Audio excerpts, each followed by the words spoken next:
భారతదేశం ఒలింపిక్స్లో తక్కువ ప్రదర్శన చేయడానికి కొన్ని ప్రధాన కారణాలు ఉన్నాయి. ఒకటి, మౌలిక సదుపాయాల కొరత. చాలా మంది క్రీడాకారులు సరైన ప్రాక్టీస్ కోసం అవసరమైన మౌలిక సదుపాయాలను పొందడం లేదు. ప్రపంచ స్థాయి శిక్షణ మరియు పరికరాల లేమి ఉంది. విధానపరమైన లోపాలు.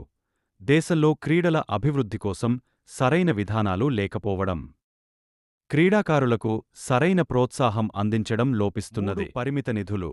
క్రీడలకు అందించే నిధులు తక్కువగా ఉన్నాయి. ఫైనాన్షియల్ సపోర్ట్ లేకపోవడం వల్ల చాలా మంది క్రీడాకారులు తగిన శిక్షణ పొందలేకపోతున్నారు. క్రీడాకారుల ఎంపికలో అవినీతి. కొన్నిసార్లు ప్రతిభ కలిగిన క్రీడాకారులు కాకుండా ఇతరులను ఎంపిక చేస్తారు. ఫెయిర్ సెలక్షన్ ప్రక్రియ లేకపోవడం. సామాజిక మరియు సాంస్కృతిక అంశాలు. భారతీయ సమాజంలో క్రీడలకు తగిన ప్రాధాన్యత ఇవ్వకపోవడం. విద్య, ఉద్యోగం వంటి ఇతర రంగాలకు ప్రాధాన్యత ఇవ్వడం వల్ల క్రీడాకారులు తక్కువ ప్రోత్సాహం పొందుతున్నారు.